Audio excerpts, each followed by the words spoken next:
As mãos do tapeceiro. Por Mateus Medeiros. Capítulo 4.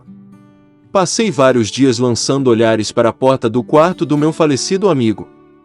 Certa noite, valendo-me da clandestinidade, eu parei em frente à porta dele. Fiquei ali por algum tempo, até que cedi ao desejo quase incontrolável de lançar a mão à maçaneta para abri-la. Como que por descuido ou alucinação, ao abri-la, eu conseguisse ver o meu amigo sentado à luz de seu abajur tão velho quanto ele, lendo seu livro predileto sobre histórias da antiga Cuba. Eu não perderia a oportunidade de provocá-lo. Você sempre pareceu mesmo um covarde, sabia? Seu Fulgêncio. Também quem aguenta essa porcaria? Não te culpo. Mas e agora? Quem eu vou chamar de velho cagão? Talvez eu ande com uma foto sua mostrando para todo mundo o pior jogador de damas que já conheci. Acho que é isso. Mas que porcaria você foi fazer, meu amigo? Seu Pedro. Uma voz suave desfez minha louca conversa com a porta. Oi, tomei um susto, depois tentei disfarçar tossindo, fingindo procurar alguma coisa no chão.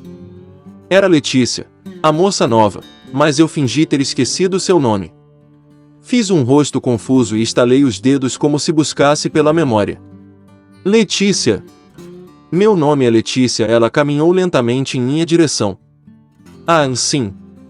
Pois bem, peguei você, não foi? Você achou que eu estava ficando maluco, não é?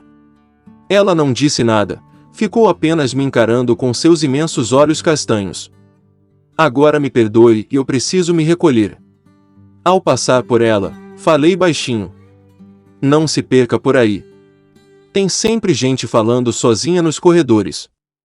Além do fantasma do Pracinha Benedito. Você já ouviu falar dele, claro. Ela apenas fez não com a cabeça. Seus olhos abriram um pouco mais. Claro que não. Eles nunca falam dele. Mas se cuide. Quem já viu? Bom, deixa pra lá. Boa noite. Ela ficou um tempo parada do lado de fora, até que ouvi seus passos se distanciando. Na manhã do dia seguinte, juntei-me ao grupinho dos que falavam de dores. Era uma sinfonia de inflamações, incômodos, mal-estares, tonturas, frieiras, flatulências e bexigas soltas. Um verdadeiro show de horrores, mas era o preço que eu pagava por ter acordado tarde, e, consequentemente, ficado sem mesa no refeitório. À minha direita, uma senhora de blusa com babados brancos e cabelos tão brancos quanto os babados, aquela que parece a velhinha do Titanic. O problema dela era uma dor no joelho. Assim que ela queixou-se, não querendo ficar para trás, a senhora negra com óculos bifocais e jeito mal encarado, retrucou. Isso não é nada. Cê precisa ver a dor que tô na bacia, menina. A velhinha de babado não deixou por menos e retrucou. Por falar em bacia, meus dedos não me deixam em paz, doem a noite toda. Vixe! Sua oponente contra-atacou. Quem me dera fossem só meus dedos. Fez um blasé, revirando os olhos. A minha mão dói inteira. As duas, para dizer a verdade. Àquela altura, eu parei de comer e aguardei a contraofensiva da colega. Mas a minha perna. Eu nem esperei que ela terminasse. Levantei-me e saí. Meu Deus do céu! Depois vocês me avisam quem ganhou. Acomodei-me do lado de fora do refeitório. O jardim central do pátio imensamente verde proporcionava àquele lugar um ar do que poderíamos, guardadas as proporções, chamarmos de aconchegante. Acho que todo prisioneiro precisa de um grau de síndrome de Estocolmo.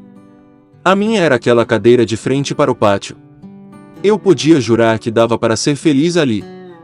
Enquanto assistia atentamente à fonte e os pássaros, percebi que alguém sentou-se na cadeira ao meu lado.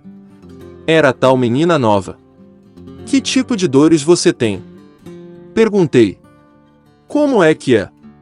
Ela, obviamente, não entendeu. Não, nada, coisa de velho. Para ser mais exato, coisa de velha, a turma da mesa 7. Ela sorriu e buscou a tal mesa 7 pela janela atrás dela. O que tem elas? Nada. Apenas evite-as, se não quiser ficar deprimida. Porque só de lembrar delas, me dói alguma coisa. Dessa vez, seu sorriso era mais permissivo, sorriu mais e marcou as bochechas que desarrumaram seus óculos. Talvez aquele tenha sido o sorriso dela mais sincero e libertador que eu já havia visto. Então, eu sorri também. O que foi? Ela quis saber. Bobagem. Desconversei e voltei os meus olhos para o pátio. Vamos, ela cerrou os olhos e se aproximou um pouco. Me conte. O que tá pensando? Já te falaram que você parece uma personagem de desenho animado.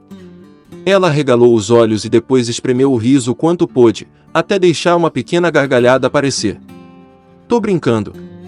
Ainda não estou tão ruim assim. Claro que não. Ela confirmou. Mas respondendo à pergunta do senhor. Nada de senhor. Pelo amor de Deus. A interrompi. Tá. Respondendo à sua pergunta, eu tenho 27 anos. Ainda é um bebê. Nada. Às vezes, mas só às vezes, viu? Eu pego um fio branco nascendo. Um desaforo. Pelo menos você tem. Olha isso aqui, retirei minha boina italiana e esfreguei a minha careca. Ela sorriu feito uma moleca. Depois disso, ficamos calados por um tempo, deixando a presença falar por si. Letícia mantinha as pernas juntas enquanto movimentava os tênis brancos como uma colegial impaciente.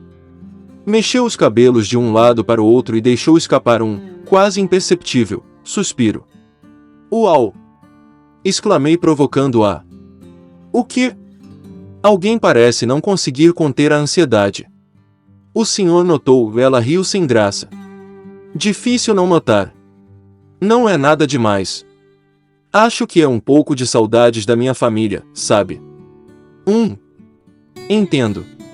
Bem-vinda ao clube. A maioria daquela gente arrastando os pés lá dentro sente também. Imagino.